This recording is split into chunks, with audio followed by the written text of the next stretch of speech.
अभी हम लोग पढ़ेंगे chapter motion and time. Motion and time में मोशन फर्स्ट पार्ट में पढ़ाया जा चुका है पिछले दिन, और आज टाइम को बताया जाएगा, टाइम के बारे में बताया जाएगा। तो पहले हम एक्सलेट एकेडमी में हम आपका स्वागत करते हैं और आपसे अनुरोध है कि हमारे चैनल पर देखें और उसको सब्सक्राइब करें, ताकि जो भी हम वीडियो डालें वो आप तक सबसे पहले जाए। चलते हैं हम लोग टाइम पर।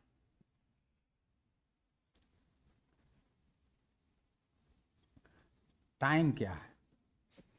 टाइम है the duration of a moment is called time. Duration of a moment is called time. Duration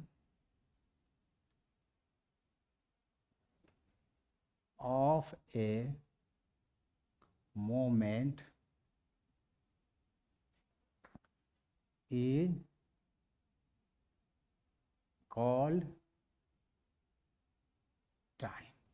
duration of moment, moment मतलब कोई भी घटना होती है, उसका में जो समय लगता है उसको टाइम कहा जाता है। जैसे सुबह होता है, सुबह होना भी एक घटना है। सुबह हुआ और फिर सुबह से अगले दिन सुबह जो हुआ उस अवधि को, उसके ड्यूरेशन को हम लोग टाइम कहेंगे। तो उस ड्यूरेशन को क्या बोलेंगे हम लोग? टाइम। और उस टाइम क्या है? डे है। डे है, एक दिन हो गया, डे होता है। मंथ होता है, उसका एग्जाम्पल में मंथ हो जाएगा, ईयर हो जाएगा।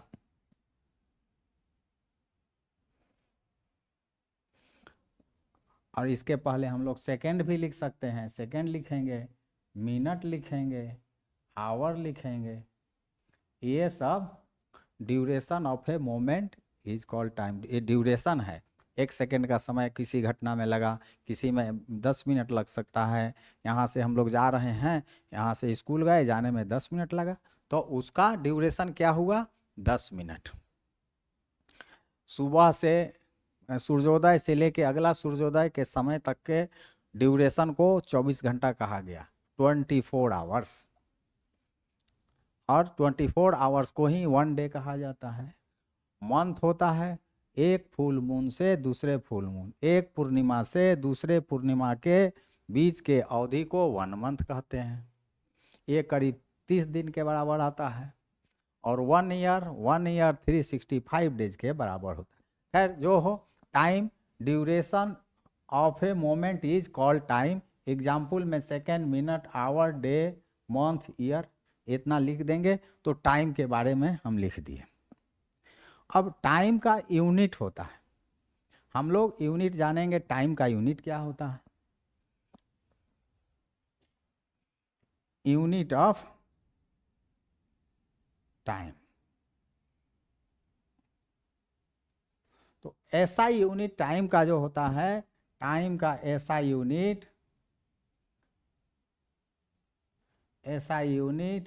सेकंड होता है। और ऐसे कोई चीज़ होता है तेज चलता है तो उसको किलोमीटर आवर में कह सकते हैं, किलोमीटर सेकंड, किलोमीटर पर सेकंड कह सकते हैं। माने वहाँ यूनिट को आवर में ले सकते हैं, कहीं कहीं आवर में ले सकते हैं। वो ऐसा यूनिट नहीं माना गया है। आवर हो गया,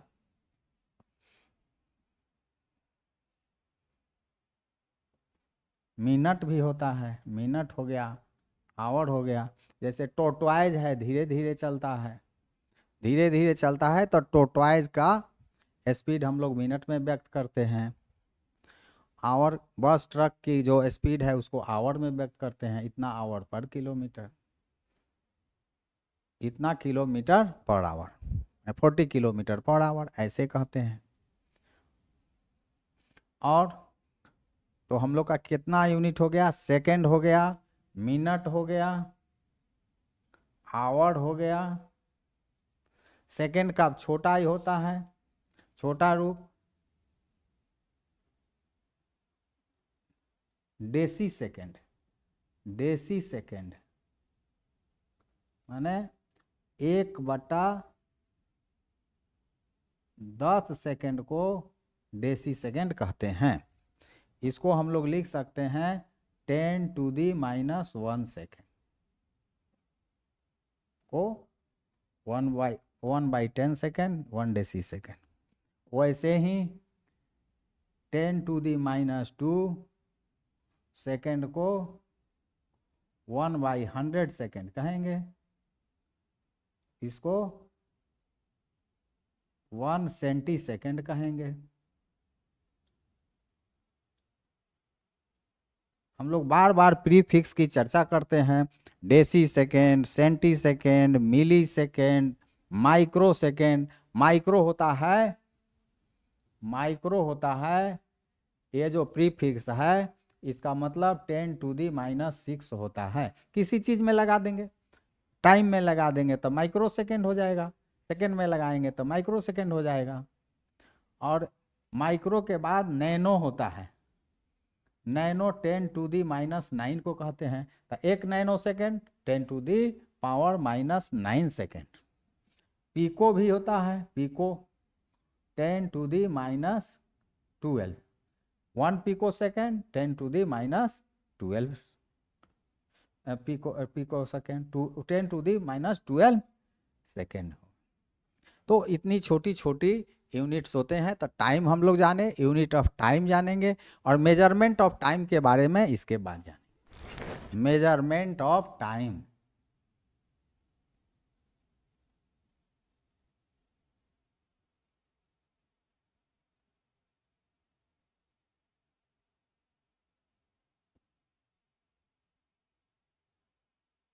मेजरमेंट ऑफ टाइम तो हम लोग घड़ी से करते हैं।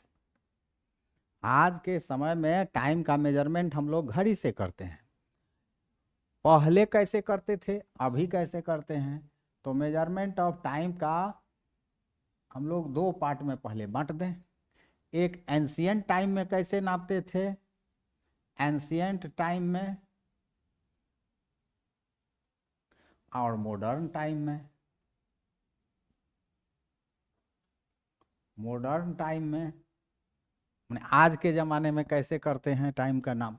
तो एंशिएंट टाइम में जो होता था, सन से होता था, मून से होता था। फिर उसके बाद में सन क्लॉक बना, सूरज घड़ी, सन क्लॉक, सूरज घड़ी। सूरज घड़ी के बाद में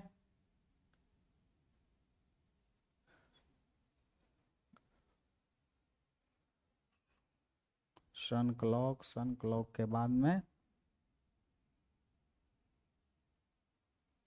सैंड क्लॉक, बालू से बना सैंड क्लॉक, और सैंड क्लॉक के बाद में बना वाटर क्लॉक, वाटर क्लॉक बना।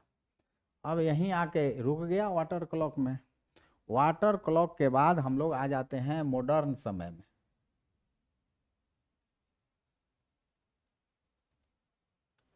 मॉडर्न समय में क्वार्ट्ज क्लॉक हुआ, QUARTZ, क्वार्ट्ज क्लॉक।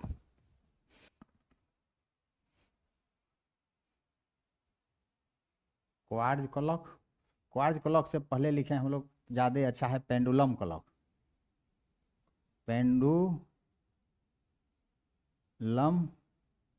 क्लॉक। ये हो गया क्वार्ट्ज क्लॉक। क्वार्ट्ज क्लॉक में भी 2 प्रकार का हो गया, digital, non digital. Non digital clock और डिजिटल क्लॉक। डिजिटल का मतलब होता है सीधे लिखा जाना कि इतना बज रहा है। तो सन और मून के बारे में हम लोग जाने। सन और मून से पुराने समय में, एंशियंट टाइम में हम लोग टाइम कैसे निर्धारित करते थे? तो एक सूर्योदय से दूसरे सूर्योदय के समय को के बीच के ड्यूरेशन को हम लोग बोलते थे एक दिन। मून से कैसे करते थे? एक फुल मून से दूसरे फुल मून के समय को बोला जाता था एक महीना। तो हम लोग दिन और महीना मालूम करते थे एंशियंट टाइम में, हमारे पूर्वज मालूम करते थे। उसके बाद लोगों ने लोग सोचे कि हम लोग तो दिन जान गए, महीना जान गए, लेकिन इसके बीच में जो समय आ रहा है उसको कैसे जानेंगे? तो उसको जानने के लिए लोग उस समय के एक घड़ी बनाए, उसका नाम दिए सन क्लॉक। सन क्लॉक के लिए क्या करते थे कि एक छड़ी, पहले तो उन लोगों ने शुरू में एक छड़ी ही धरती से ग्राउंड से गाड़ दिया, ग्राउंड से एक छड़ी को गाड़ दिया ग्राउंड में, और सुबह हुआ, कहाँ पर छड़ी का छाया हुआ, शैडो हुआ, उसको मार्क किया कि सुबह मैंने आज का सनराइज इस समय में हुआ। फिर उसके बाद में दिन भर जैसे जैसे उसका छाया बनते गया सूर्य के चाल से, सूर्य तो चलता नहीं है, तो हम लोग जाने कि एपेरेंट चाल सूर्य का मतलब कि सूर्य को ही माने कि चल रहा है, धरती स्थिर है, ऐसा मान करके लोगों ने माना कि सूर्य चल रहे हैं, और चल करके उनकी जैसे जैसे छाया बनते जाती है छड़ी की, उसको लोग मार्क करते गए और उसको एक रेशियो में बांट दिए। तो वहां पर उस समय का निर्धारण लोगों ने किया, तो दिन का पता चलता था इस स्टिक से। बाद में लोगों ने इसको एक ट्रेंगल बनाया, ट्रेंगुलर वाल बनाया, वाल थिक हुआ करता था, मोटा वाल हुआ करता था, और उसके छाया को देखने में, छड़ी का छाया देखने में उतना नहीं सही दिख पाता था, तब ग्राउंड पर एक थिक वाल बनाए और उस वाल को ही इसके छाया को मार्क करते गए और उसके अनुसार से समय का निर्धारण किए।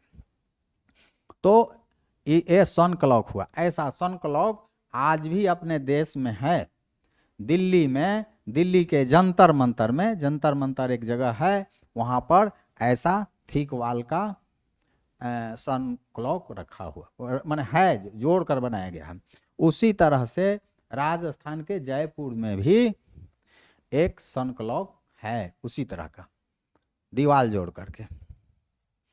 लेकिन ये तो दिन का समय मालूम करता था, रात में तो सूरज है नहीं, तो वैसी स्थिति में ये सन क्लॉक काम नहीं करता था। तब लोगों के मन में एक बात आई कि अब हम लोग कोई एक व्यवस्था लगाएं जिसके की रात में भी हम लोग समय का पता करें। तो उसके लिए डमरू जैसा एक इंस्ट्रूमेंट बनाए, ऐसा इंस्ट्रूमेंट बनाए जो डमरू जैसा था, जितना बड़ा साइज डमरू का ऊपर उतना नीचे रखा गया, इसमें बालू भर दिया गया, इसका नाम रखा गया सैंड क्लॉक, पूरा भर दिया गया। और समय जब हम लोग को मालूम करना रहा तो इसमें से देखते हैं बालू गिरता है और धीरे धीरे इसमें भरता है नीचे में, तो इसका नाम रख दिया गया सैंड क्लॉक, चूंकि सैंड भरा गया है। और ये सैंड इस हिसाब से बनाया गया कि 1 घंटा में पूरा सैंड नीचे गिर जाता था। जैसे ही ऊपर खाली हुआ तो फिर इसको उलट दिया जाता था, उलटने के बाद फिर इधर से उधर गिरता था, ऐसे उलट देंगे तो फिर ऊपर से नीचे गिरता था, ग्रेविटी के चलते, ग्रेविटेशनल फोर्स के चलते ऊपर से नीचे गिरता है कोई भी चीज़ ऊपर से नीचे ग्रेविटेशनल फोर्स के चलते। खैर इसको हम लोग आगे पढ़ेंगे। इतने जाने कि ऊपर से बालू नीचे गिरता है, ये जब भर जाएगा तो इस डमरू को उलट देंगे, उलट देंगे तो फिर ही गिरेगा, तो 1 घंटे में ये बालू गिरता है, फिर लौट देंगे फिर 1 घंटे में। तो हमको मालूम होते गया कि 1 घंटा हुआ, फिर 2 घंटा हुआ, फिर भर गया, फिर तीसरा घंटा हुआ, उलट देंगे, फिर उलट देंगे, चौथा घंटा हुआ, ऐसे सैंड क्लॉक हुआ। तो 1 घंटा में चूंकि ये बालू इसमें नीचे गिर जाता था, इसलिए इसको आवर क्लॉक भी कहा गया। आवर क्लॉक, घंटा घड़ी, घंटा घड़ी, घंटे को चूंकि बताता था इसलिए आवर क्लॉक हुआ। ये ग्लास का बना होता था इसीलिए इसको ग्लास क्लॉक भी कहा गया, ग्लास क्लॉक भी कहा गया। तो सैंड क्लॉक का कितना नाम हो गया? Sand clock, hour clock, glass clock, hour clock, glass clock, इतना नाम हो गया और ये इसका काम हो गया। तो हम लोग सैंड क्लॉक के बारे में जान गए। अब जाने वाटर क्लॉक के बारे में। तो सैंड जो है, पहले सैंड जो है ये कभी कभी ऐसा होता था कि बरसात का दिन है तो उसमें नमी आ गया तो उसके गिरने का स्पीड कमजोर पड़ गया। फिर जो है तो हो सकता है 1 घंटा में नहीं गिर कर 1 घंटा 10 मिनट में गिरा, तो वहां पर एक गड़बड़ी आ जाता था सैंड क्लॉक में। तब एक उपाय लोगों ने खोजा कि वाटर क्लॉक बनावें। तो वाटर क्लॉक बनाने के लिए मिट्टी का एक बर्तन लिया गया, मिट्टी का एक बर्तन लिया गया, इसमें पानी भर दिया गया। पानी एक लेवल तक, कोई फिक्स लेवल है, ये पॉट हो गया, इस पॉट में पानी भर दिया गया किसी फिक्स लेवल तक। फिक्स लेवल इसीलिए कहते हैं कि इतना लेवल हमेशा मेंटेन करना है, नीचे ज़्यादा गिर जाएगा तो प्रेशर कम होगा, उसके चलते पानी का सीपेज कमजोर पड़ जाएगा।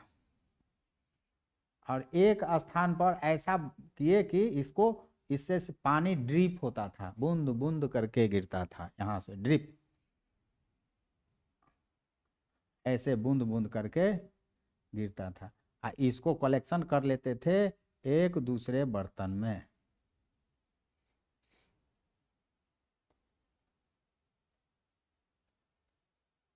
दूसरे बर्तन में कलेक्शन कर लेते। तो ये हम लोग पता कर लेते थे कि 1 घंटे में कितना पानी गिरा। 1 घंटा का माप कैसे कर देते थे? सैंड क्लॉक से। और 1 घंटे में कितना पानी गिरा मालूम हो गया। तो 1 घंटे में जितना पानी गिरा उसको जान गए। मान लीजिए कि 1 घंटे में 100 ml गिरता है, 200 ml पानी गिरा है तो कहेंगे कि 2 घंटा समय बीता है। और पानी का लेवल यहाँ ऊपर में मेंटेन रखेंगे, हमेशा डालते जाएंगे, ऊपर से डालते जाएंगे, लेवल नहीं घटे। तो नीचे भी एक पॉट है, इस पॉट में वाटर है, ऊपर वाले में, नीचे में भी वाटर ड्रॉप होकर गिरते आता, ड्रिप होकर के बूंद बूंद करके गिरते आता। तो इसके पानी को नाप करके हम लोग समय का निर्धारण करते थे, इतना समय हुआ। लेकिन गर्मी का दिन है, पानी ऊपर से ड्रिप होके आ रहा है लेकिन ये पानी सूख जा रहा है। तो जो हमको 100 माने जिसको हम 100 ml पढ़ते हैं वो जरूर 110-15 ml गिरा होगा। तो गर्मी के दिन में ये फेल होने लगा, कम काम करने लगा, ठीक से नहीं करता था। बरसात के दिन में और जाड़ा का दिन में सही काम करता था लेकिन गर्मी में सही नहीं करता था। कभी कभी ऐसा होता था कि ये जो इसमें हम लोग इस बर्तन में जो पानी रखे हैं तो उस पानी में जो स्मॉल पार्टिकल्स हुआ करते हैं, घुले हुए रहते हैं, TDS जिसको बोलते हैं, टोटल डिजोल्व सॉलिड। तो वो TDS इसके जो इसमें पोर है, जो छेद है, उस छेद को भर देता है तो वो पानी गिरने का स्पीड हो जाता है। इसलिए इस पॉट को हमेशा नया बदलते रहते हैं, ऊपर वाले को हमेशा नया बदलते रहेंगे, हर एक 5वें-7वें दिन बदला जाता था। तो हम लोग जान गए सन मून से टाइम निकालना, sun clock, sand clock, water clock. Sand clock को आवर क्लॉक बोलते हैं, ग्लास क्लॉक भी बोलते हैं, इसलिए कि ये जो बल्ब है ये ग्लास का बना होता है, इसमें सैंड भरा हुआ है इसलिए सैंड क्लॉक कहते हैं। और 1 घंटे को मालूम करता है इसलिए आवर क्लॉक कहते हैं। इतना हम लोग जान गए। उसके बाद मॉडर्न टाइम में आएंगे। मॉडर्न टाइम में पेंडुलम क्लॉक, पेंडुलम के बारे में motion and measurement of distance में क्लास 6 में उसकी चर्चा कर चुके हैं, पेंडुलम का हल्का सा चर्चा किए हैं। फिर यहाँ पेंडुलम क्लॉक में पेंडुलम का प्रयोग होता है, उसकी चर्चा हम लोग यहाँ करेंगे। तो पहले हम घड़ी बना लें गोल। ऊपर में 12 रहता है घड़ी में, यहाँ 3 रहता है, यहाँ 9 रहता है। और एक आवर हैंड होता है, फिर मिनट हैंड होता है, फिर सेकेंड हैंड बड़ा होता है, तेजी से घूमता है। तो ये हो गया। और इसमें एक पेंडुलम लगा रहता है। ये जो पेंडुलम है, पेंडुलम का जो ये रॉड, जो पेंडुलम की जो लंबाई होती है, ये मेटल का बना हुआ होता है। किस चीज़ का बना हुआ होता है? मेटल। मेटल का ये बना होता है। और बॉब भी मेटल का भी रहता है। और बॉब जो है, बॉब भी मेटल का रहता है। तो ये बॉब इसमें लटका हुआ रहता है। और जहाँ जिस बेस से ये मजबूत होता है, ये जो रड होता है, मेटल रड, ये बहुत मजबूत होता है लेकिन पतला रहता है। और ये बॉब जो है नीचे इसका लटका हुआ रहता है, मेटल का बना हुआ, इसी में सेट रहता है। और जहाँ पर ये बेस में, जिस बेस में ये फिक्स किया गया है, वह बेस जो है सो दांत वाले चकड़ी से जुड़ा हुआ रहता है। टूथ व्हील उसको बोलते हैं, टूथ व्हील। इस टाइप का टूथ व्हील रहता है, उससे ही जुड़ा हुआ आता है। कुछ अरेंजमेंट है, ऐसे अरेंजमेंट है। इतने जाने कि टूथ व्हील रहता है, वो इसको चलाएगा, इसको चलाएगा, इसके चलते ये चलेगा, इसके चलते ये चलेगा, इसके चलते एक और लगा रहेगा। 3 वो टूथ व्हील रहते हैं एक दूसरे से जुड़ा हुआ। और ये टूथ व्हील आवर हैंड से रहते हैं, मिनट हैंड से, सेकेंड हैंड से उनका कनेक्शन रहता है। तो टूथ व्हील जाने, टूथ, इतने हम लोग लिखेंगे परीक्षा में कि ये जो दोलन के, जो सिंपल पेंडुलम की जो लंबाई है, उसकी लंबाई में मेटल रड लगा रहता है, नीचे बॉब लगा हुआ रहता है। और जो बेस है उसका पेंडुलम का, वहाँ पर टूथ व्हील रहता है। और उस टूथ व्हील, वह टूथ व्हील जो है मिनट हैंड, आवर हैंड और सेकेंड हैंड से जुड़ा हुआ रहता है। और इस तरह से इसका स्वरूप हो गया घड़ी का, इस तरह का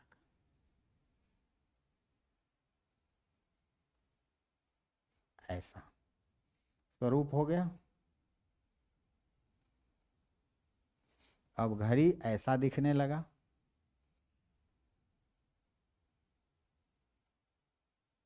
लेकिन इस घड़ी में ऐसा होता था कि यह दीवाल पर ही लटकता था, इसलिए इसको दीवाल भरी घड़ी भी लोग बोलते थे। इस पेंडुलम क्लॉक को वॉल क्लॉक भी कहते थे। और इसको हम लोग ऐसा उठा करके डिस्प्लेस कर देते थे और फिर छोड़ देते थे, फिर अपना चलने लगता था। फिर कल होके देखे कि थोड़ा स्पीड इस पेंडुलम का कम हो गया है, बॉब का स्पीड कम पड़ गया है, फिर थोड़ा उसको उठा देते थे, फिर चलने लगता था। इसमें एक डिमेरिट था कि इसको एक जगह से दूसरे जगह नहीं ले जा सकते थे। तो ये स्टेशनरी स्टेज में, माना स्थिर स्टेज में हमेशा रहता था ये पेंडुलम क्लॉक। ये हो गया पेंडुलम क्लॉक।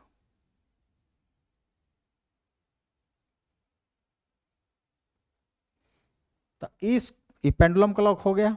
इस पेंडुलम क्लॉक चूंकि हैंडी नहीं था, एक जगह से दूसरे जगह हम लोग इसको नहीं ले जा सकते थे, तो इसके लिए लोगों ने आविष्कार किया एक चक्री का, एक व्हील का, एक व्हील का आविष्कार हुआ। यह व्हील ऐसा होता था, यह व्हील होता था, ये व्हील का सेंटर हो गया। इस सेंटर से एक स्प्रिंग लगा होता था। इस स्प्रिंग के लास्ट के छोर को में एक मेटल बांध देते थे और इसको घड़ी के डायल से फिक्स कर देते थे और इसको थोड़ा सा ऐसे डिस्प्लेस कर देते थे। तो वो जैसे कि ऐसे जाना, टू जाना, फ्रो जाना, इसका होता था टू फ्रो ऐसे चलता था। टू फ्रो चलता था, और इसी में घड़ी का सुई फिक्स रहता था सेंटर में, जिसके चलते हावर हैंड, मिनट हैंड और सेकेंड हैंड, वहां भी दांतदार पहिया उसके बाद लगा हुआ रहता था इसमें, और वो चलता था उससे, hour hand, minute hand, second hand चलता था। तो इस घड़ी का स्वरूप जो हो गया, इसको बोलते हैं मॉडिफाइड पेंडुलम। ये सिंपल पेंडुलम हो गया, पेंडुलम क्लॉक हो गया, इसको modified pendulum clock, modified pendulum हो गया। इस पेंडुलम से जो क्लॉक बना उसको मॉडिफाइड पेंडुलम क्लॉक कह दिए। तो देखने में तो घड़ी ऐसा लगता था, उस पर यहाँ 12 रहेगा लिखा हुआ, यहाँ 3 लिखा रहेगा, यहाँ 6 लिखा रहेगा, यहाँ 9 लिखा रहेगा, ये सेंटर हो गया। ये इसको हम नहीं यहाँ पर दिखा रहे हैं, इसलिए कि यहाँ पर ज़्यादा लाइन खींचना पड़ेगा और भद्दा दिखेगा। और एक चाबी होता था यहाँ 3 के सामने लगा हुआ, की नहीं बल्कि वाइंडिंग की कहिए, वाइंडिंग की,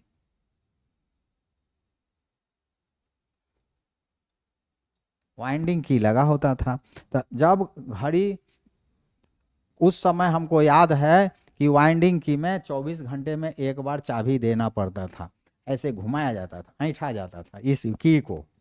तो इस की को घुमाने से इस जो स्प्रिंग है पेंडुलम का, उसमें ऐंठन हो जाता था और फिर अपना घड़ी चलने लगता था।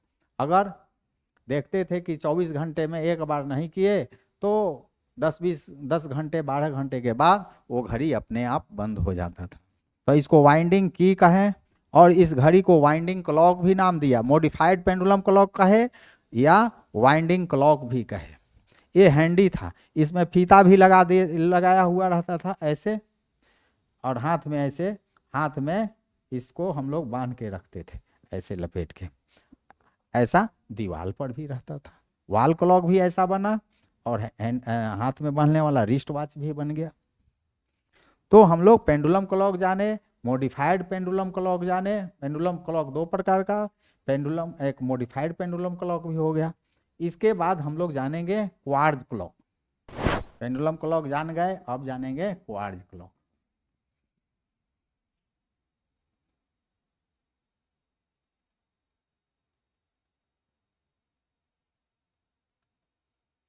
इसमें सेल लगा हुआ रहता है, इसीलिए इसको इलेक्ट्रॉनिक क्लॉक भी कहा जाता है, इलेक्ट्रॉनिक क्लॉक भी कहा जाता है। इसको क्वार्ट्ज क्लॉक को इलेक्ट्रॉनिक क्लॉक भी कहा जाता है। और यहाँ क्वार्ट्ज नाम है इसलिए कि क्वार्ट्ज होता है सिलिका का एक छोटा सा दाना, सिलिका बोलते हैं बालू को, बालू का हार्ड एक दाना, स्प्रिंग जो था, स्प्रिंग जो चक्री में जो स्प्रिंग लगा हुआ था, इस स्प्रिंग में बालू का दाना लगा हुआ रहता है, और वही बालू का दाना ही उस वेट को बैलेंस करता है, और उसके चलते वो चलता है। और चलाने का काम कौन करता है? सेल का एनर्जी उसको चलाने का काम करता है। तो ये क्वार्ट्ज क्लॉक हुआ, इसमें वही बालू का दाना, क्वार्ट्ज क्रिस्टल का प्रयोग होता है। इससे जो समय मिलता था, इस घड़ी से जो समय मिला वो शुद्ध होता था, ये समय शुद्ध हुआ करता है।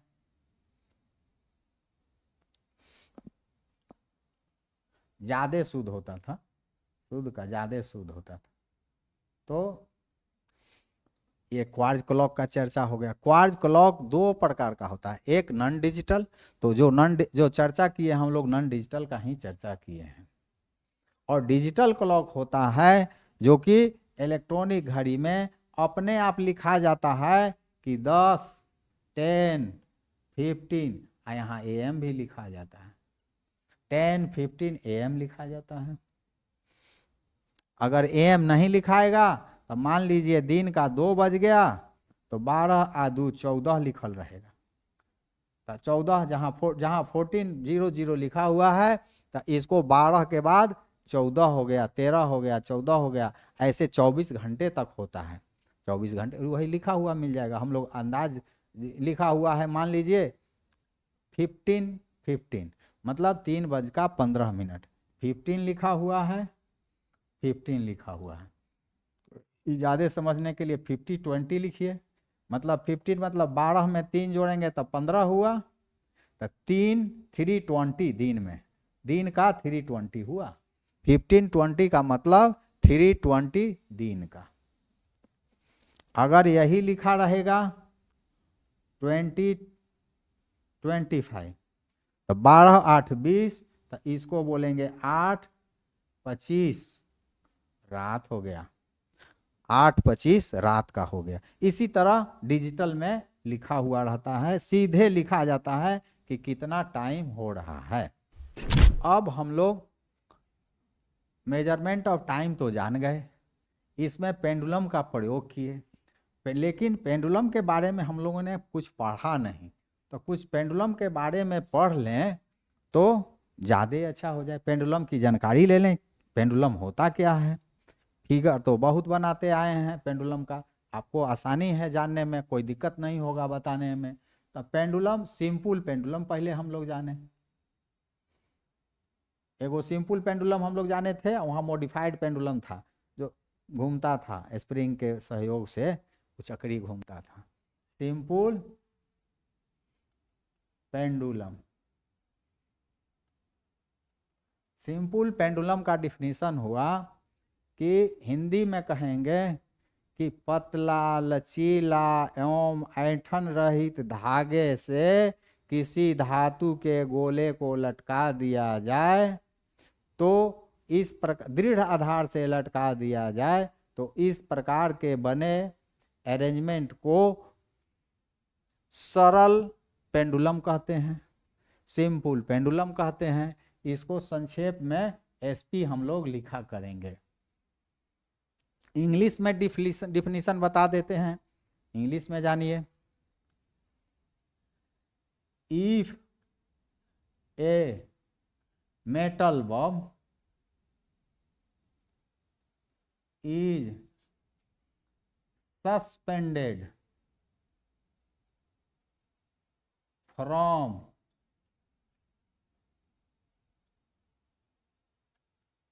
a rigid base. If a metal bob is suspended from a rigid base with help of, कौन सी का हेल्प ऑफ, अतः थीन, कैसा है, थीन, इलास्टिक, लचीला, थीन इलास्टिक, ऐंठन रहित माने ऐंठन नहीं है, एंड टॉर्सनलेस, थ्रेड धागा, टॉर्सनलेस thread.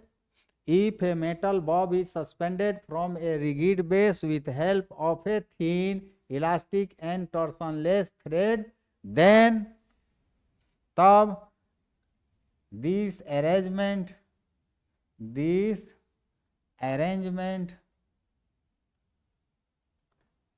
is called simple pendulum. इसका फिगर बना देते हैं। ए हुआ रिगिड बेस हो गया, इससे एक धागा हो गया, धागे का गुण है थीन, इलास्टिक एंड टॉर्सनलेस, थ्रेड है, थ्रेड हो गया, थ्रेड हो गया, टॉर्सनलेस थ्रेड हो गया। और इसके नीचे एक मेटल बॉब लगा देते हैं। देखे होंगे जो राजमिस्त्री मेसन लोग घर में काम करते हैं तो एक रखते हैं बॉब उसमें नीचे डोरा लगा हुआ रहता है, उससे वो लोग दीवार का नापते थे कि सीधा है कि नहीं, दीवार जो हम ईंटा जोड़ रहे हैं वो सीधा है कि नहीं, वो बॉब है, वही वही बॉब है, वैसा ही बॉब होता है। ये मेटल बॉब हो गया, मेटल बॉब हो गया। ये हो गया सिंपल पेंडुलम, यही तो है। तो कुछ टर्म्स हैं सिंपल पेंडुलम में, उसको हम लोग जानेंगे, उसको हम लोग जानेंगे। तो सिंपल पेंडुलम हो गया, सिंपल पेंडुलम के सामने एगो फिगर बना दीजिए, हो गया सिंपल पेंडुलम के काम। अब हम लोग कुछ टर्म्स हैं सिंपल पेंडुलम में, उसको जानेंगे। अब ये सिंपल पेंडुलम तो था, सिंपल पेंडुलम में इस पोजीशन को ए पोजीशन कहते हैं, इसको मीन पोजीशन कहेंगे, और इसको यहाँ ले जाकर छोड़ देते हैं। मान लीजिए इसको ले आए यहाँ पर, और ऐसा नहीं कि धागे में कोई मुड़ाव हो, ऐसा करके यहाँ ले आके बी पोजीशन पर छोड़ दिए। जब बी पोजीशन पर छोड़ देते हैं तो ए फिर मूव करने लगता है ऐसे ऐसे, तो यहाँ बी पर रहा और फिर यहाँ सी पर आ गया, ऐसे ही डोलते रहता है, to and fro to and fro to and fro, डोलते रहता है इसी रास्ते से हमेशा, to and fro, to fro to fro to fro to fro, ऐसे चलते रहा। तो इस पोजीशन को मीन पोजीशन, ए वाले को मीन पोजीशन कहते हैं, जो बीच में है इसलिए मीन पोजीशन कहेंगे।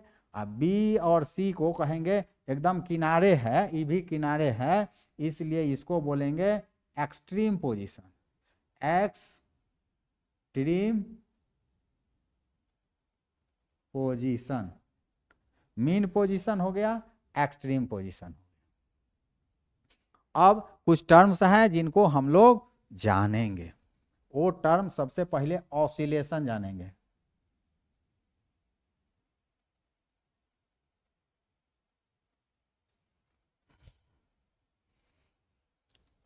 ऑसिलेशन एक एक विब्रेशन को एक ऑसिलेशन कहते हैं। एक विब्रेशन क्या हुआ, बी से सी और सी से बी पर को चला गया, तो इसको एक ऑसिलेशन कहते हैं।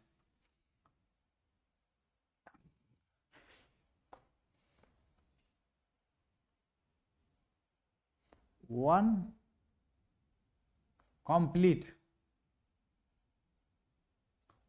complete movement of bob is called one complete to and fro movement. To and fro movement is called oscillation. एक complete to and fro movement को ऑसिलेशन कहते हैं। तो ये क्या हुआ, B to C and C to B, B से C पर आना और सी से बी पर जाना एक ऑसिलेशन हुआ। एग्जाम्पल क्या लिख दें, B to C and C to B is called is one oscillation, is one oscillation, एक ऑसिलेशन हो गया। एक ऑसिलेशन और कहने का तरीका है, A to B, B to C and C to A, इसको भी वन ऑसिलेशन कहेंगे। एक ए हुआ इतना, ए से बी, बी से सी और सी से ए, इसको भी ऑसिलेशन कहेंगे, वन ऑसिलेशन हो गया।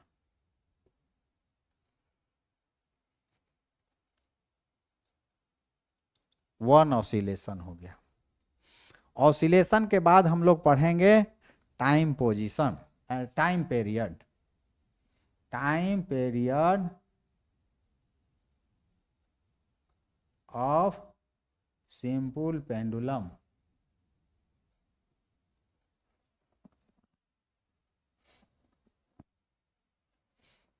टाइम पीरियड क्या हुआ?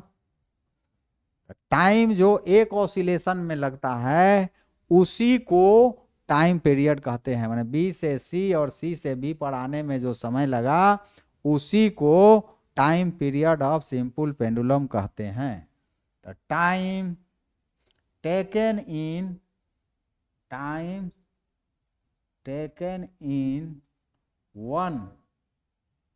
One complete oscillation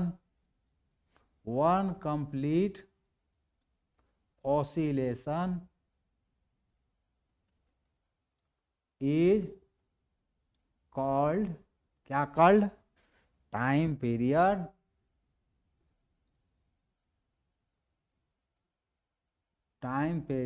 of simple pendulum.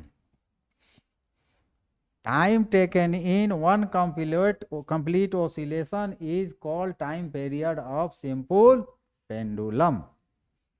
एक ऑसिलेशन में जो समय लगा उसी को सिंपल पेंडुलम का टाइम पीरियड कहेंगे।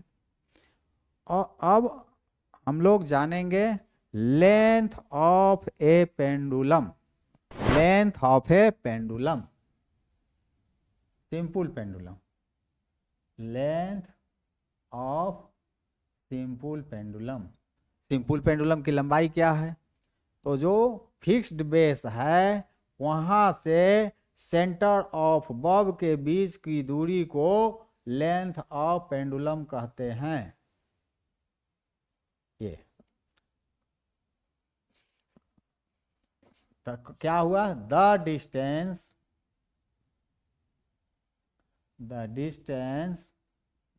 फ्रॉम फिक्स्ड बेस टू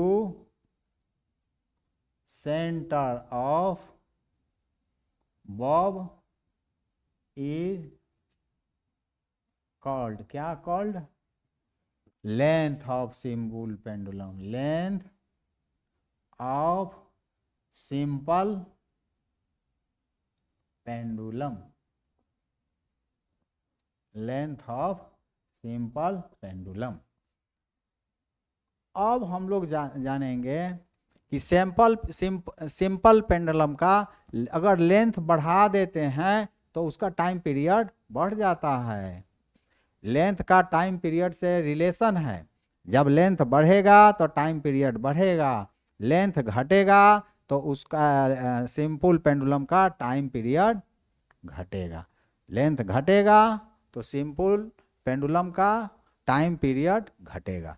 मैंने घटेगा लेंथ तो टाइम पीरियड घटेगा, लेंथ बढ़ेगा तो टाइम पीरियड बढ़ेगा। ये हो गया। अब हम लोग एक चीज जानेंगे, amplitude of simple pendulum. Amplitude of simple pendulum.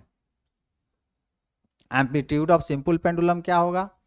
अतः ए से बी के बीच की दूरी को एम्पलीट्यूड कहेंगे, चाहे ए से सी की दूरी को भी एम्पलीट्यूड कहेंगे। तो कहेंगे कि the distance from mean position to extreme position of a pendulum is called amplitude. The distance क्या? The distance between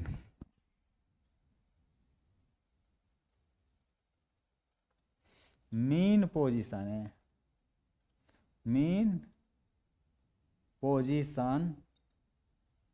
to extreme position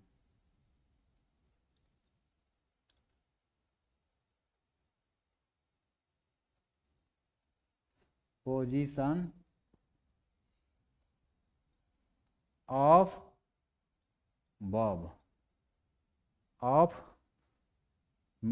between mean position to extreme position of simple pendulum is called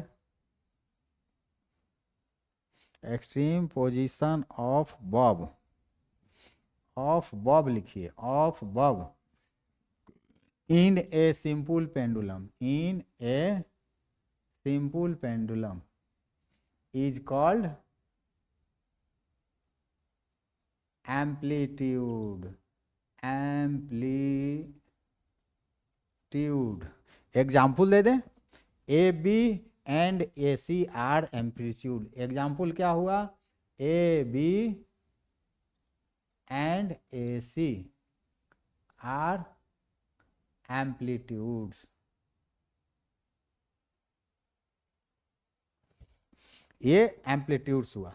अब हम लोग अगर इसको इस Bob को यहाँ रखे हैं, इसे और ऊपर यदि ले जाते हैं तब भी टाइम पीरियड पर कोई प्रभाव नहीं पड़ता है। सिंपल पेंडुलम के टाइम पीरियड पर कोई प्रभाव नहीं पड़ता है। तो हम लोग जाने कि एम्पलीट्यूड का सिंपल पेंडुलम के टाइम पीरियड पर कोई प्रभाव नहीं पड़ता है। ये बहुत इम्पोर्टेंट चीज़ है, इसको याद रखेंगे। कोई भी सिंपल पेंडुलम है वो उसका जो टाइम पीरियड होता है हमेशा स्थिर रहता है, वो नहीं चेंज होता है। और भले एम्पलीट्यूड बदल दीजिए, उसको बढ़ा घटा दीजिए, वो नहीं बढ़ता है। ये मेडिकल इंजीनियरिंग के लिए यह प्रश्न बहुत इंपॉर्टेंट है कि अगर किसी सिंपल पेंडुलम का एम्पलीट्यूड बढ़ा दिया जाए तो टाइम पीरियड बढ़ जाएगा, घट जाएगा, नहीं बढ़ेगा, नहीं घटेगा, ऐसा प्रश्न आता है तो आप लिखेंगे कि उसका टाइम पीरियड पर कोई प्रभाव नहीं पड़ता है, वही जवाब लिखेंगे। तो हम लोग सिंपल पेंडुलम के बारे में जान गए। ग्राफ खींचने के पहले हम लोग सिंपल पेंडुलम का टाइम निकालने के लिए प्रैक्टिकल मेथड भी जान लें तो अच्छा रहेगा। तो to find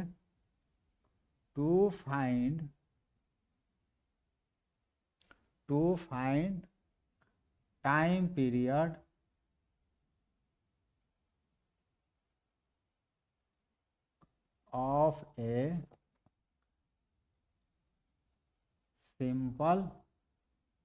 of a simple pendulum. तो सिंपल पेंडुलम का टाइम पीरियड निकालने के लिए तो मैथमेटिकल फार्मूला है जिसको अभी यूज नहीं करेंगे, इसकी जानकारी हम लोग अभी नहीं देंगे और नहीं हम लोग को पढ़ना चाहिए। तो लेकिन प्रैक्टिकली तो हम मालूम कर सकते हैं कि उसका टाइम पीरियड कैसा है। बस एक सिंपल पेंडुलम ले लेते हैं, इसका लंबाई जो थ्रेड है, थ्रेड की लंबाई करीब 1 मीटर ले लेते हैं, उससे एक बॉब को लटका देते हैं, मेटल बॉब को लटका देते हैं और बन गया आपका सिंपल पेंडुलम। अब इसका टाइम पीरियड मालूम करना है, तो जब टाइम पीरियड आपको मालूम करना है तो देख लीजिए, इसको क्या करेंगे कि थोड़ा मीन पोजीशन ए पर है तो इसको धीरे से ला करके यहाँ बी तक ले आएंगे और छोड़ देंगे, और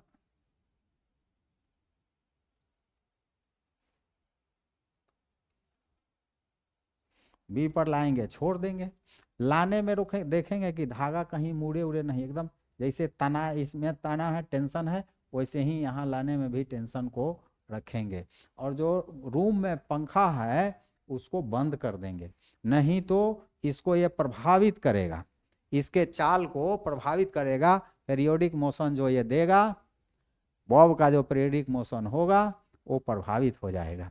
ऐसी स्थिति में पंखे को बंद कर देंगे, पंखे को बंद करके और इस बॉब को बी पर लाएंगे, छोड़ देंगे और कुछ देर चलने देंगे, 5 मिनट चलने देंगे। जब इसका चाल एसटीडी हो जाए, हमेशा बी से सी, सी पर बी, सी से बी पर चलने लगे, तो हम एक स्टॉप, इसमें इंस्ट्रूमेंट क्या होता है ये नहीं बता पाए थे, इसमें सिंपल पेंडुलम लेंगे, स्टॉप कॉक लेंगे, स्टॉप वॉच ले लेंगे। तो जैसे ही अब ये एसटीडी इसका चाल हो गया, उस स्थिति में स्टॉप माने यहाँ पर नजर रखेंगे बी पर और उसी समय स्टॉप वॉच को चालू कर देंगे, उसके बाद गिनेंगे, एक आया, ऐसे आया, 1 2 3 4 5, ऐसे आना जाना हो रहा, टू एंड फ्रो। जब जब बी पर आया तब गिन ले रहे हैं, 1 2 3 4, ऐसा 20 बार करीब गिन लेते हैं, 20 टाइम्स गिन लेते हैं, 20 टाइम्स गिन लेते हैं। और जैसे यहाँ 20वां बार आया, घड़ी के जो स्टॉप वॉच है उसके ऊपर होता है एक की, उस की को दाब देंगे, की को दाब देंगे, घड़ी बंद हो जाएगा। घड़ी बंद हो जाएगा तो मालूम हो गया कि कितना समय मैंने चला और कितना समय पर वो स्टॉप हुआ। तो मान लीजिए ऑसिलेशन क्या हुआ, number of oscillations, number of oscillation कितना हो गया, ऑब्जर्वेशन ऑब्जर्व किए 20। इसका टाइम हमको स्टॉप वॉच से मालूम हो गया, कितना हो गया, मान लीजिए 45 सेकेंड मालूम हो गया, और नंबर ऑफ ऑसिलेशंस 20 नंबर। अब टाइम पीरियड कितना तब हो जाएगा, time period of simple pendulum कितना हो जाएगा, 45 में 45 में 20 से भाग लगा देंगे, ये सेकंड में आ जाएगा, 45 सेकंड, और 20 का तो नंबर का कोई यूनिट होता नहीं है, तो 20 ही 20 रहेगा। तो ये 20 दूनी 40, अब मैंने 45 में हम भाग लगाएं 20 से, क्या हो गया, 20 दूनी 40, 5 0, ये हो गया 2, 20 दूनी 40, 2.05 आ जाएगा, 2.05 सेकेंड आ गया, टाइम पीरियड 2.05 सेकेंड आ गया। हम क्यों 20 नंबर लिए, 20 ले सकते हैं, 30 ले सकते हैं, 40 ले सकते हैं, 50 ले सकते हैं, जितना नंबर ऑफ ऑसिलेशन की संख्या अधिक लेंगे उतने ही एक्यूरेसी आएगा। अगर ये भी कहें कि कोई एक के बार में हम काहे नहीं ले लेंगे, बी से सी गया, सी से बी पर आएगा, तो नजर पड़ते ही ओ बी से सी पर से बी पर चला आएगा, तो हम लोग सही नहीं कर पाते हैं। इसलिए जितना ज़्यादा से ज़्यादा नंबर ऑफ ऑसिलेशंस को काउंट करेंगे उतना ही टाइम पीरियड आपको अच्छा आएगा। तो टाइम पीरियड निकालने का प्रैक्टिकल मेथड आप जान गए, सिंपल पेंडुलम का टाइम पीरियड निकालने का प्रैक्टिकल मेथड जान गए। अब हम लोग थोड़ा ग्राफ का परिचय कर लें। ग्राफ ये जान लेंगे, ये आजीवन काम करेगा, ये सिर्फ 7 क्लास के लिए नहीं, ये आप जहाँ भी इंजीनियरिंग में जाएं, 11 में जाएं, 12 में जाएं, इंजीनियरिंग में जाएं, मेडिकल में जाएं, किसी भी लाइफ में जाएं, लाइफ के किसी भी क्षेत्र में जाएं, वहाँ ग्राफ का यूज होता है। तो इस ग्राफ की जानकारी रहना बहुत ज़रूरी है। तो हम लोग ग्राफ के बारे में जाने। ग्राफ मतलब होता है ऐसा रिप्रेजेंटेशन जो लाइन से या किसी चीज़ से, फिगर से हम लोग जान जाएंगे कि इसमें बहुत बातें समाई रहती हैं, घुसी हुई रहती हैं। तो हम लोग जानेंगे कि टाइप्स ऑफ ग्राफ कितने होते हैं, टाइप्स ऑफ ग्राफ। तो एक होता है, सबसे पहले जाने लाइन ग्राफ।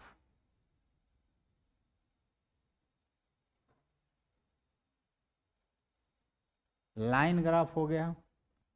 दूसरा हो गया बार ग्राफ।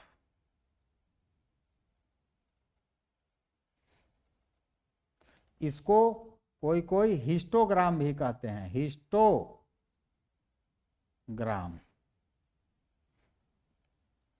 बार बने डंटा होता है, डंटे की तरह होता है।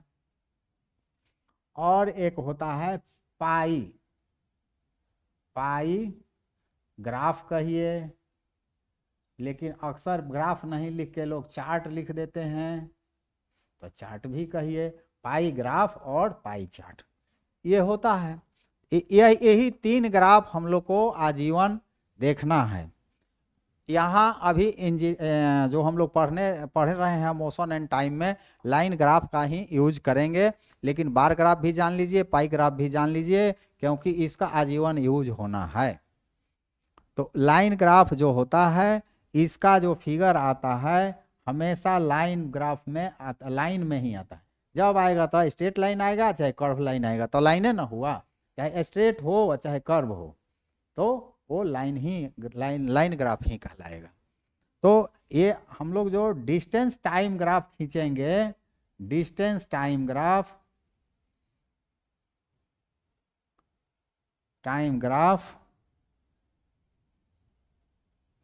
वो लाइन ग्राफ होता है। Distance time graph line graph होता है। इस पर हम लोग चर्चा करेंगे। अभी हम लोग जान लें बार ग्राफ, बल्कि जान ही लें डिस्टेंस टाइम ग्राफ के बारे में।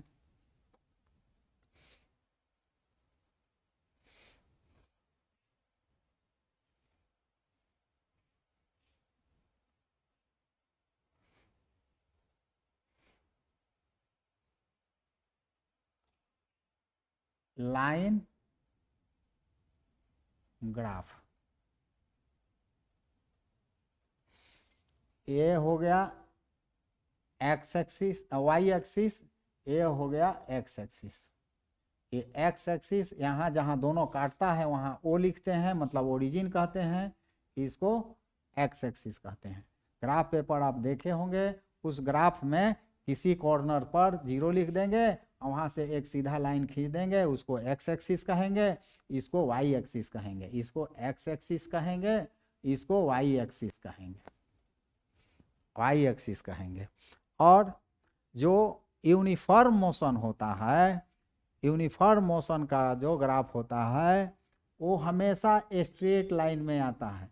यहाँ इसमें टाइम को रखते हैं, टाइम को रखते हैं, इस ऊपर वाई एक्सिस में डिस्टेंस को रखते हैं।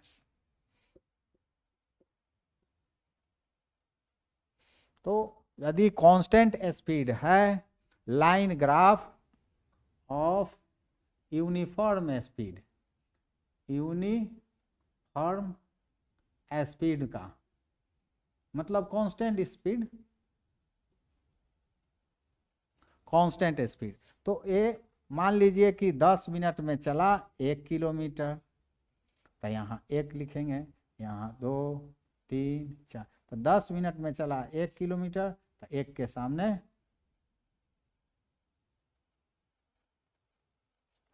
10 मिनट में, तो ये 10 वाले में ऊपर चलेंगे, यहाँ चलेंगे, ये आ गया। फिर 20 मिनट में अगला 10 में, तो यहाँ आ गया, तो ये पॉइंट मार दिए। तो ऐसे जो आएगा सो लाइन ग्राफ आएगा यूनिफॉर्म मोशन का, line graph of uniform motion चाहे कांस्टेंट स्पीड।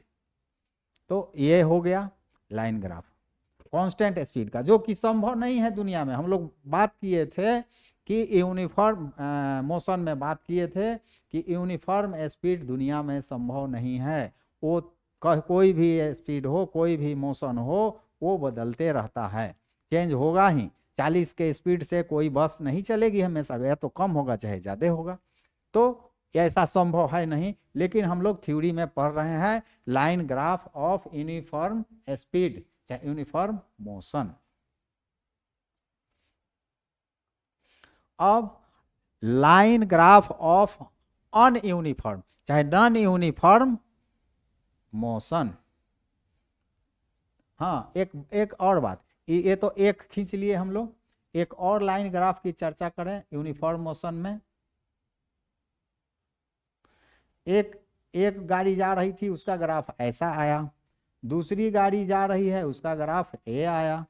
तो जो ऊपर वाला है वो ज़्यादा स्पीड में है, जिसका स्लोप ज़्यादा है, इसका एंगल मान लीजिए कि 30 डिग्री बना, इसका एंगल मान लीजिए कि 45 डिग्री बना यहाँ से। तो जिसका स्लोप ज़्यादा है, जिसका जो एंगल यहाँ बना ओरिजिन के पास, तो जिसका एंगल कम बना तो उसका स्पीड कम है, जिसका जो एंगल ज़्यादा बनाया वो उसका स्पीड ज़्यादा है। इसका मतलब कि जिसका स्लोप कम है उसका स्पीड कम है, जिसका स्लोप ज़्यादा है उसका स्पीड कम है। तो मेडिकल इंजीनियरिंग की परीक्षा में सीधे यही खींच के दे देता है और कह देगा ये डिस्टेंस टाइम ग्राफ है, डिस्टेंस टाइम ग्राफ है, इसमें बताइए कि कौन स्पीड है, ओ ए वाला के ज़्यादा है कि ओ बी वाला के है। सीधे कह दीजिए कि ओ बी वाला ज़्यादा है। कभी पूछेगा कि किसका सबसे कम है दोनों में, ओ ए और ओ बी में, तो ओ ए को आप कह दीजिए कि सबसे कम है। ये बड़ी इंपॉर्टेंट चीज़ है, इसको हमेशा याद रखिए। Slope more speed, less slope less speed. ये हम लोग line graph of uniform motion को जाने। अब हम लोग जानेंगे line graph of non uniform motion. Line graph of non uniform,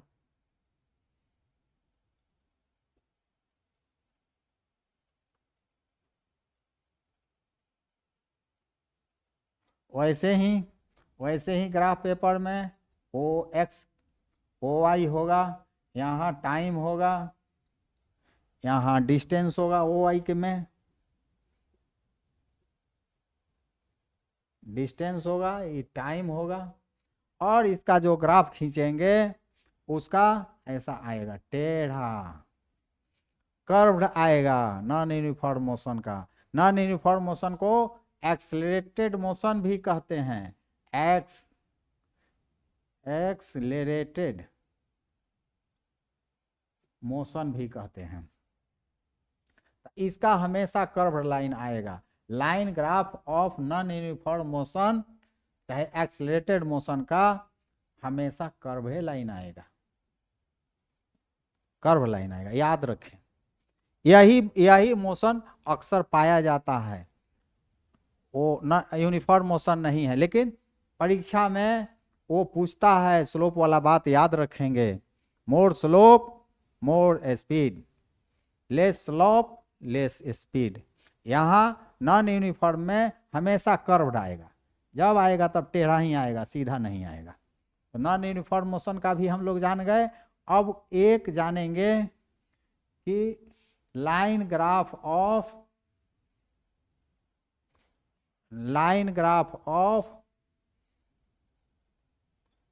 stationery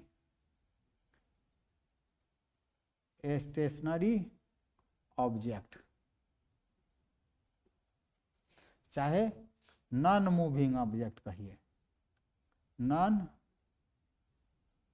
moving, stationary मतलब नॉन मूविंग ऑब्जेक्ट। मान लीजिए कि एक गाड़ी चली है, यहाँ से गाड़ी चली, तो यहाँ तो हम लोग ए तो जरूर ए खींच लेंगे, ओ एक्स ओ वाई तो जरूर खींच लेंगे। मान लीजिए कि एक गाड़ी है चली, और चलने के बाद मान लीजिए 1 घंटे के बाद वो गाड़ी जा कर के 20 किलोमीटर की दूरी पर रुक गई, मैंने 20 किलोमीटर यहाँ से, यहाँ तो टाइम है, यहाँ डिस्टेंस है,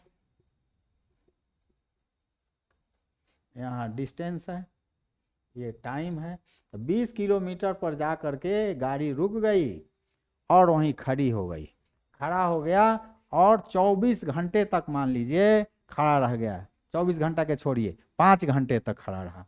1 घंटा 2 घंटा 3 घंटा 4 घंटा 5 घंटा, 1 2 3 4 5 आवर्स, टाइम आवर्स में कर दिए।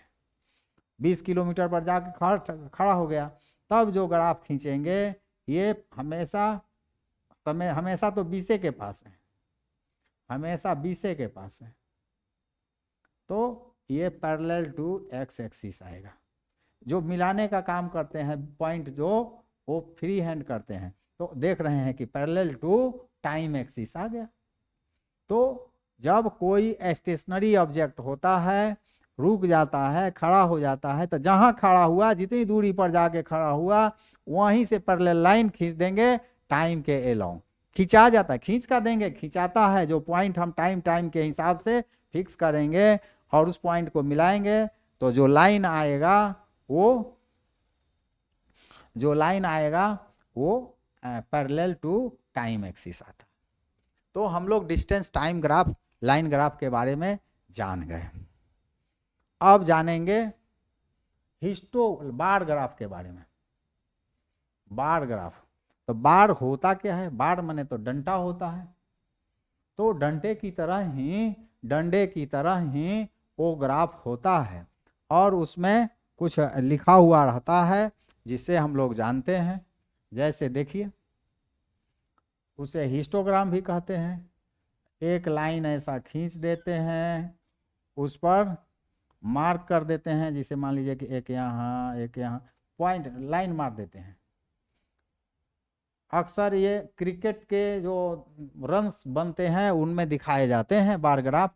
बार ग्राफ एक रेक्टेंगुलर थीन स्ट्रिप रहता है। तो ये मान लीजिए कि एक ओवर हुआ, ये दूसरा ओवर हुआ, तीसरा ओवर, चौथा ओवर, पांचवा ओवर, छठा ओवर, सातवां ओवर हो गया। और एक ऐसा खींचते हैं जैसे एक्स एक्सिस खींचते थे, वैसे वाई एक्सिस जैसा खींचेंगे, और यहाँ लिखेंगे रन्स, रन 1 रन 2 रन। इसमें ओवर लिख दिए, इसमें ओवर्स लिख दिए, एन लिख दिए रन्स, इधर रन्स लिख दिए। 1 2 3 4 5 6 7 8 9 10 11 12 13। 1 2 3 4 5 6 7 8 9 10 11 12। अब एक ओवर में कितना रन बना? मान लीजिए कि 2 रन बना, तो एक ऐसा स्ट्रिप बना देंगे, ऐसा, जो कि 2 रन तक इसका हेड पहुंचेगा, इस रेक्टेंगल का हेड पहुंचेगा। अब मान लीजिए कि अगला दूसरा जो ओवर था उसमें 6 रन बना, तो जहां 6 रन की हाइट है, 6 की हाइट है, वहां से ले जाके एक स्ट्रिप बना देंगे। इसी तरह से मान लीजिए कि तीसरा ओवर में 4 गो रन बना, तो ऐसा स्ट्रिप बना देंगे। चौथा ओवर में मान लीजिए 8 रन बना, तो 8 के सामने, इस 8 के सामने ले जाके नीचे गिरा देंगे, ऐसे रेक्टेंगल बन गया।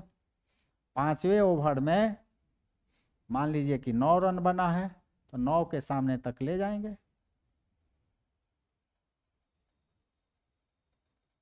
नौ के सामने ले गए, इसको गिरा दिए।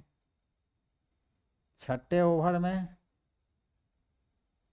मान लीजिए कि 11 रन बना, तो 11 तक ले गए, पहुंचा दिए, तो 6 ओवर की चर्चा हो गई। यही हो गया। इसी को बार चार्ट कहेंगे, बार ग्राफ कहेंगे,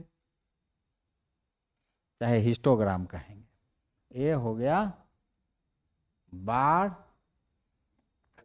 ग्राफ। क्रिकेट के runs for runs, bar graph for runs in each over, each over, हर प्रत्येक ओवर में कितना रन बना, वो बार ग्राफ इसके लिए हुआ। अब बार ग्राफ हिस्टोग्राम को जान लिए, अब जानेंगे पाई ग्राफ के बारे में। नाम तो पाई ग्राफ हो गया, PIE ग्राफ। इसको कोई चार्ट कहेंगे, पाई चार्ट कहेंगे, लेकिन है ग्राफ है। इसमें एक सर्किल होता है,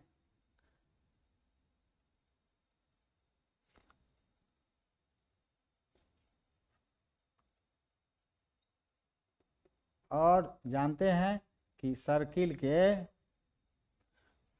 के सेंटर पर 360 डिग्री का कोण बनता है।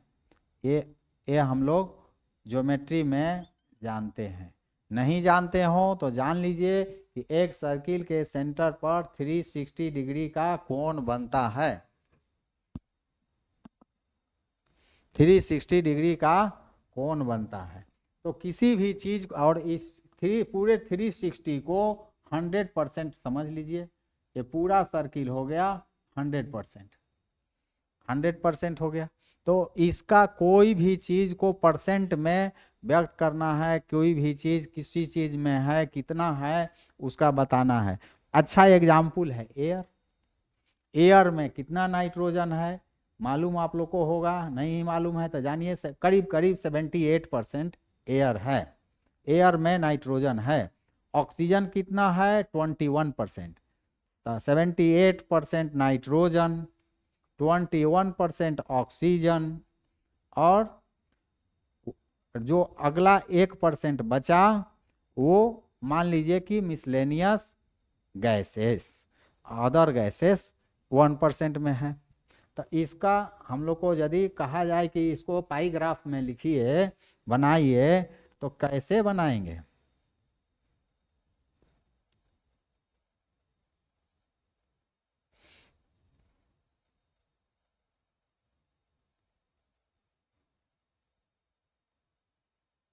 पाई ग्राफ में कैसे बनाएंगे?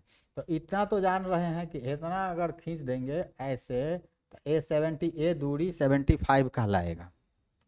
और उसको भिन्न भिन्न रंग से रंग देते हैं। मान लीजिए A75 हुआ, लेकिन हमको तो चाहिए 78 चाहिए।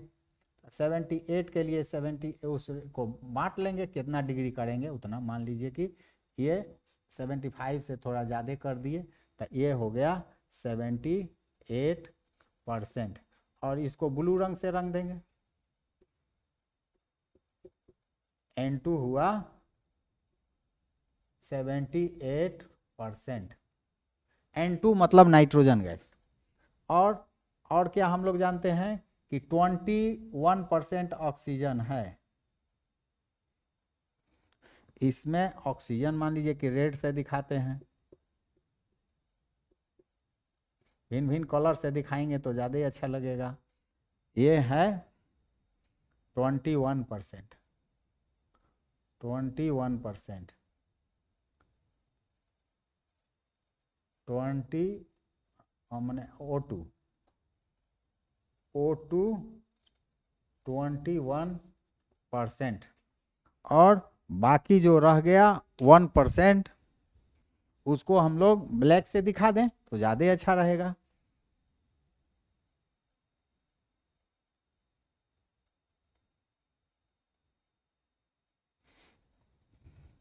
तो ये जो हो गया other gases, other gases 1%, 1% other gases. ये सर्किल में दिखाया जाता है। ये स्लाइस ऑफ सर्किल हो गया, माने सर्किल का टुकड़ा हो गया अलग अलग, 3 टुकड़ों में, सर्किल के 3 टुकड़ों में दिखाया गया पाई ग्राफ। तो पाई ग्राफ भी आप जान गए। तो आप जान गए लाइन ग्राफ, बार ग्राफ और पाई ग्राफ। हमको लगता है कि अब आपको कहीं ग्राफ के बारे में जहाँ भी चर्चा हो तो आपको दिक्कत नहीं होगा। इस बार ग्राफ को हिस्टोग्राम कहते हैं, ये बात याद रखेंगे हमेशा। एक हम लोग देखते हैं ग्राफ कैसा होता है, देखे हैं कि नहीं देखे हैं? देखे तो जरूर होंगे। आजकल तो सबके हाथ में ग्राफ पेपर स्कूल में मिलता है और देखते हैं कि बच्चों के हाथ में ग्राफ पेपर रहता है। लेकिन उसकी चर्चा थोड़ी हम लोग कर लें। ग्राफ पेपर जो होता है उसमें एक स्क्वायर की चर्चा पहले करते हैं। तो एक स्क्वायर जो होता है 1 सेंटीमीटर के बराबर होता है। 1 सेंटीमीटर के बराबर होता है। उसका साइड 1 सेंटीमीटर के बराबर होता है। और ये 10 भाग में बटा हुआ रहता है।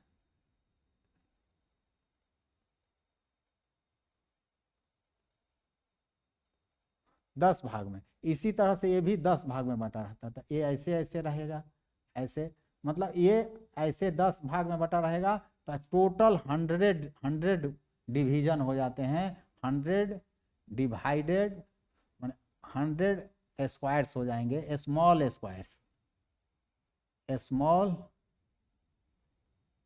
स्क्वायर्स हो जाएंगे।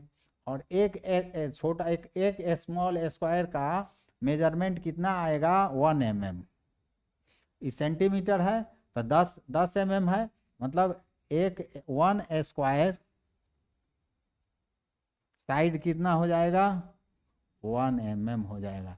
ये जानेंगे ग्राफ में। यदि 1 सेंटीमीटर वाला एक स्क्वायर है तो इसमें जो छोटा स्क्वायर का साइड आएगा जो उसकी भुजा होगी वह 1 mm होगी। अब हम लोग को एक खींचना है ग्राफ, तो हमको टेबुलर फॉर्म में मिला हुआ है, टाइम दिया हुआ है और डिस्टेंस दिया हुआ है। टाइम क्या है आवर में है, तो 1 आवर, 2 आवर, 3 आवर, 4 आवर, और डिस्टेंस है 1 आवर में, और 0 आवर भी कहिए, 0 आवर में 0 है डिस्टेंस, और 1 आवर में भी 1 किलोमीटर। टाइम है आवर में और डिस्टेंस है किलोमीटर। तो ये 2 किलोमीटर, 3 किलोमीटर, 4 किलोमीटर। इसको हम लोग ग्राफ में खींचे, ऐसा ही ना रहेगा, ऐसा ही ग्राफ पेपर रहेगा। ये हो गया एक्स एक्सिस, ये हो गया वाई एक्सिस, एक एक सेंटीमीटर पर ये हैं 1 2 3 4 5 6 7 8 9। यहाँ 1 2 3 4 5 6 7 8, यहाँ 9 भी कह दीजिए। इसी तरह से 1 2 3 4 5 6 7 8 9। अब इसको स्क्वायर बना लीजिए। ऐसे ही ना रहता है लाइन खींचा हुआ, ऐसे रहेगा। हम छोटा डिवीजन नहीं बनाएंगे, सिर्फ बड़ा बड़ा स्क्वायर खींच रहे हैं कि आपको अब अपना प्रैक्टिस करेंगे तो आपको मालूम होगा।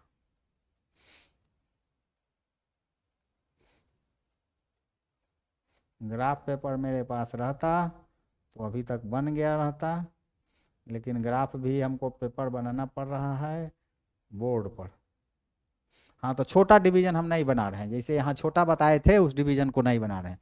तो 0 पर 0 तो एक पॉइंट हो गया, 0 0 पॉइंट। अब कहता है कि एक टाइम है, यहाँ टाइम हो गया आवर में, ए हो गया डिस्टेंस, डिस्टेंस हो गया किलोमीटर में। तो 0 आवर में 0 पर, 1 आवर में 1 किलोमीटर पर, तो ये बिंदु मिल गया। फिर 2 आवर में 2, 3 आवर में 3, 4 आवर में 4, 5 आवर में 5 हो गया, 6 आवर में 6 हो गया। तो हम लोग का 5 4 तक ना है, तो काहे ला उतना करेंगे, 4 तक जाएंगे। अब फ्री हैंड मिलाया जाता है, उसमें स्केल का प्रयोग नहीं होता है मिलाने में। देखिए तो स्ट्रेट लाइन आ गया, स्ट्रेट लाइन आ गया, इसका मतलब कि ये यूनिफॉर्म स्पीड है। यूनिफॉर्म स्पीड हो गया आपका। हम लोगों ने अब तक मोशन एंड टाइम में ग्राफ में के ग्राफ पोर्शन में पढ़ा, line graph, pie graph, line graph, bar graph और पाई ग्राफ। अब हम लोग देखेंगे कि how to draw distance time graph. How to draw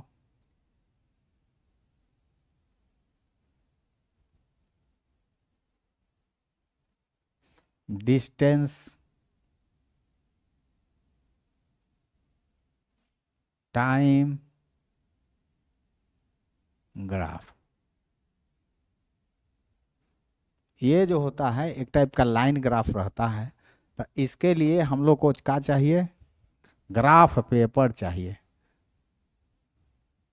graph paper चाहिए, और क्या चाहिए, डाटा चाहिए। किससे जुड़ा डाटा चाहिए, डिस्टेंस और टाइम का, डाटा ऑफ मूविंग ऑब्जेक्ट जो वस्तु चल रही है उसके लिए डाटा चाहिए, नहीं चल रही है उसके भी डाटा से हो जाए। तो मूविंग ऑब्जेक्ट पर हम लोग डिस्टेंस, मूविंग ऑब्जेक्ट क्या क्या चाहिए, डिस्टेंस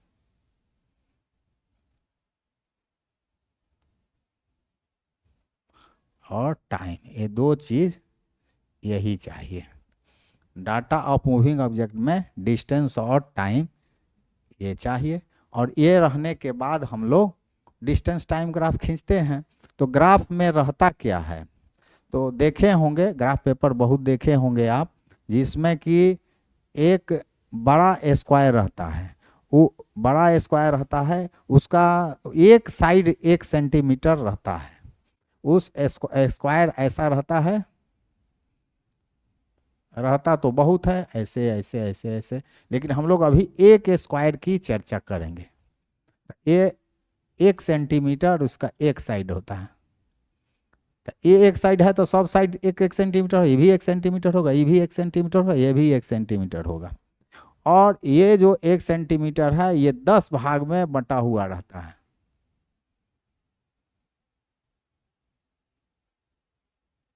10 भाग में बटा रहता है।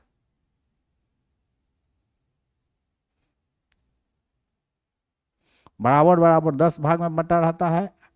ऐसे वर्टिकल लाइन रहेगा,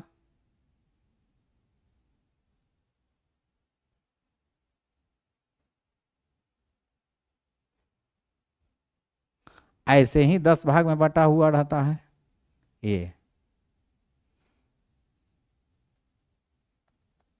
4 5 6 7 8 9 10 हो गया 10। तो यहाँ ये 10 डिवीजन है, ऐसे 10 डिवीजन है, तो गुना करेंगे तो 10 10 जा 100 होता है। 100 छोटे छोटे डिवीजन्स होते हैं। एक डिवीजन जो होता है 1 mm का होता है। 1 सेंटीमीटर 10 mm का होता है तो 1 mm का हुआ। ऐसा ही एक घर होता है। लेकिन हम लोग अब जब ग्राफ खींच रहे हैं तो इतना छोटा छोटा तो अपने कलम से खींच नहीं पाएंगे, लेकिन 1 सेंटीमीटर वाला घर तो बना सकते हैं। 1 सेंटीमीटर के स्क्वायर वाला घर आराम से बना सकते हैं।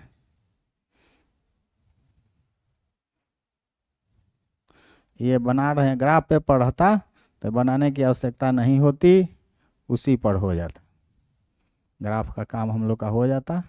लेकिन अच्छा है, सीख लें। ए हो गया, ए भी ऐसे रहेगा।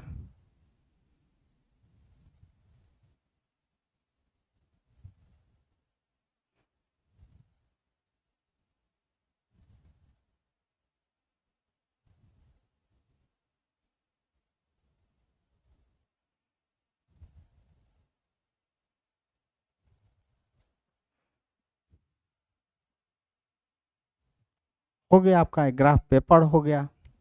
इसमें क्या करते हैं कि यहाँ पर 0 लिख देते हैं, यहाँ टाइम लिख देते हैं। मान लीजिए टाइम घंटा में है तो आवर लिख दिए और एरो मार देते हैं। मतलब यहाँ एक्स एक्सिस, इसको ओ एक्स कहते हैं, इसको वाई एक्सिस, एक्स एक्सिस कहते हैं। तो टाइम एक्सिस भी कहेंगे, ओ एक्स को टाइम एक्सिस भी कह सकते हैं। और ये जो है डिस्टेंस है,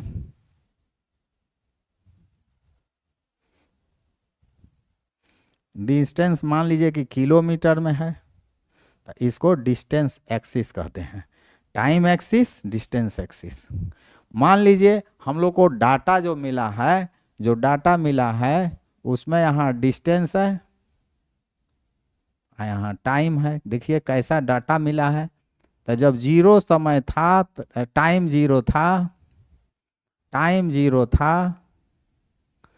तो डिस्टेंस 0 था। मान लीजिए कि टाइम जो है 1 सेकेंड हुआ तो डिस्टेंस हो गया 1 kilometre. Time in hour, time in hour और time in distance in kilometre. हाँ, तो जब 1 आवर था, 1 घंटा था, तब 1 किलोमीटर था। मान लीजिए कि दो घंटा बीता तो 2 किलोमीटर कुल चला। मान लीजिए 3 घंटा हुआ तो 3 किलोमीटर चला। 4 घंटा हुआ तो 4 किलोमीटर हुआ।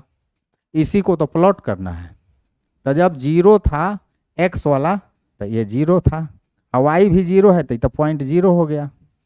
अब जब 1 पर है टाइम, 1 आवर पर मान लीजिए ये, और डिस्टेंस है ये, तो 1 वाला को हम ऊपर उठेंगे, इसमें यहाँ लिखे रहेंगे 1 2 3 4 5 6 7 8 9, ऐसा ही 1 2 3 4 5 6 7 8 9 10 ऐसे। तो जब टाइम में 1 लिए ऊपर गए, डिस्टेंस में 1 लिए गए राइट गए, तो यहाँ पर एक बिंदु मिल गया, पॉइंट ले लिए। फिर 2 किलोमीटर के लिए ये 2 किलोमीटर पर ऊपर चढ़ेंगे, और यहाँ 2 आवर में ऊपर चढ़ेंगे, और 2 किलोमीटर में यहाँ आ गया। वैसे ही 3 का, वैसे ही 4 का, फ्री हैंड मिलाएंगे, फ्री हैंड, स्केल का प्रयोग नहीं करेंगे। तो देखते हैं क्या कि स्ट्रेट लाइन आ गया, मतलब यूनिफॉर्म मोशन हो गया। ये पता चल गया कि यूनिफॉर्म मोशन है। तो आपने जो खींचा वो यही लाइन ग्राफ हो गया। लाइन ग्राफ भी कहलाता है, या चाहे डिस्टेंस टाइम ग्राफ भी कहेंगे, डिस्टेंस टाइम ग्राफ आपका हो गया। एज पर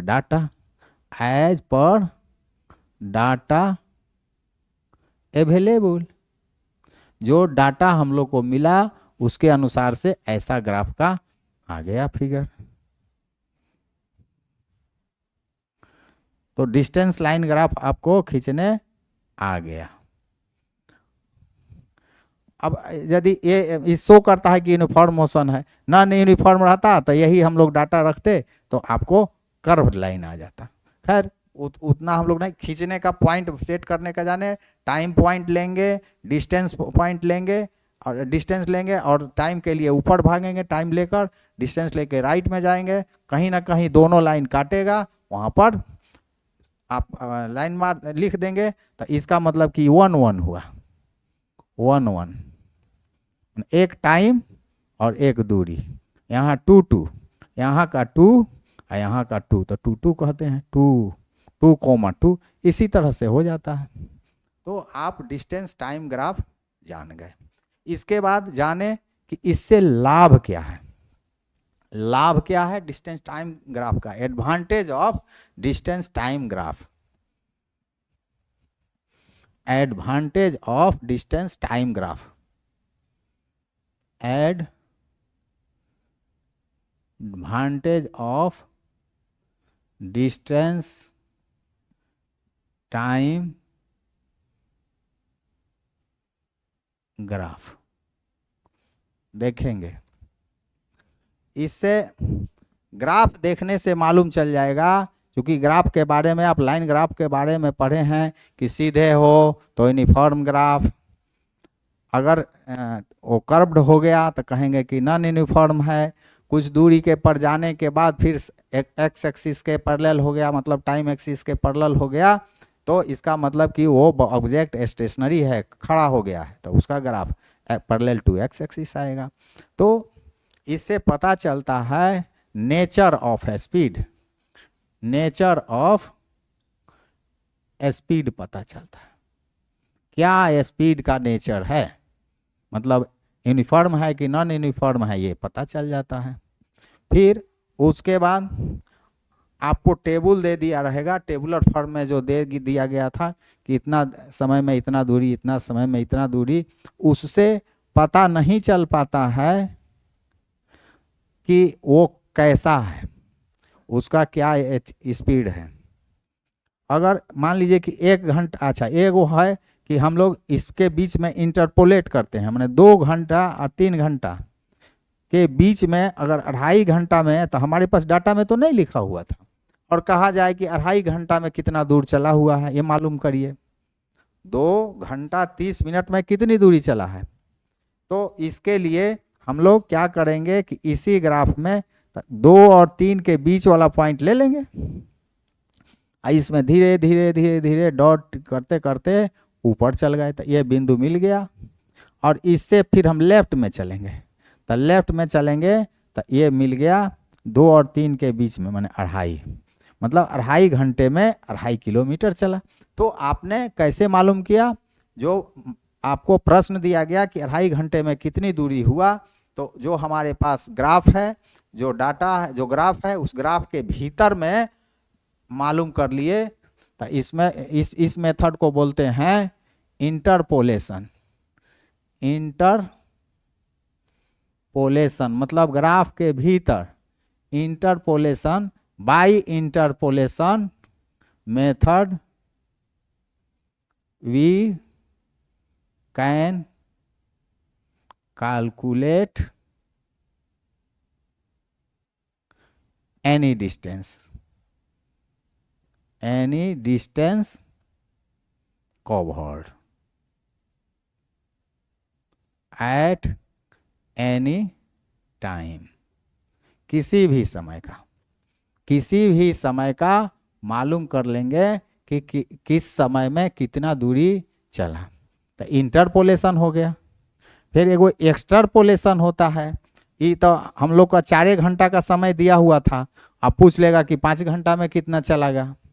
तो इस लाइन को हम लोग बढ़ाएंगे, डॉटेड से बढ़ाएंगे और देखेंगे 5 वाला को ऊपर उठाएंगे, जहाँ कहाँ काटा, और फिर लेफ्ट बढ़ेंगे, और फिर जहाँ पर काटा मतलब 5 पर काटा। तो ग्राफ तो हमारा 4 तक ही था, बाहर चले गए 5। अगर 5.5 का पूछता है तो 5.5 पर उठेंगे ऊपर एक्स से, और यहाँ काट लिया और ये चला आया, मतलब यहाँ भी 5.5 पढ़ दिया। तो इसको बाहर जो भी ग्राफ हमारा है, उसके बाहर के आधार पर जो कैलकुलेशन करते हैं तो बाय एक्सट्रपोलेशन मेथड बोलते हैं। By extrapolation method we can calculate any distance at any time। Interpolation method जो ग्राफ जो हमारा डाटा था 4 किलोमीटर वाला, उसी के भीतर में जो कुछ रहा, 4 घंटे का जो समय रहा, उसके बाहर जो हम लोग कैलकुलेशन करते हैं वो एक्स्ट्रापोलेशन कहलाता है।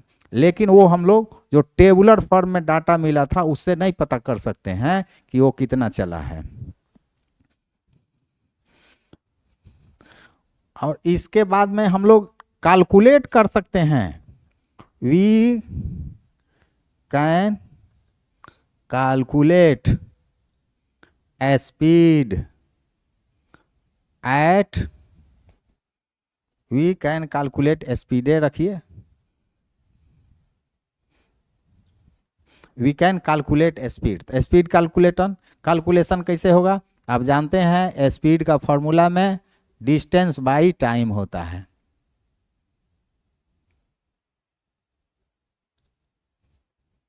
तो डिस्टेंस मान लीजिए कि आपका 4 किलोमीटर है और टाइम भी 4 किलोमीटर है इस पॉइंट पर। तो इस पॉइंट पर मान लीजिए पॉइंट बी है, तो इस पर कितना है स्पीड, तो हम लोग मालूम कर लेंगे। इस बी वाले जो ये ऑर्डिनेट है, ऑर्डिनेट बोलते हैं जो खड़ा जो है, इसको ऑर्डिनेट बोलते हैं, इसको वाई ऑर्डिनेट कहते हैं, इसको एक्स ऑर्डिनेट कहते हैं। तो वाई ऑर्डिनेट डिस्टेंस को सूचित कर रहा है, तो इसी वाई ऑर्डिनेट में 4 हम लोग नापेंगे तो आता है, तो ये 4 हो गया किलोमीटर। और टाइम क्या है? टाइम ऑर्डिनेट में, टाइम में एक्स ऑर्डिनेट, तो ये भी आ रहा है 4 आवर। तो 4 से 4 कट गया, तो बच गया क्या? 1 हो गया। किलोमीटर बटा को पर कहते हैं, हमेशा याद रखेंगे, बटा को पर कहते हैं तो पर आवर कह देंगे। तो स्पीड क्या हो गया? 1 किलोमीटर पर आवर। तो इस तरह से हम लोगों का मोशन एंड टाइम चैप्टर समाप्त हुआ। और आपसे हम रिक्वेस्ट करते हैं कि एक्सलेट एकेडमी के लिए आप सब्सक्राइब करें, शेयर करें, अपने भी लाभ लें, अपने दोस्तों को भी लाभ दिलावें।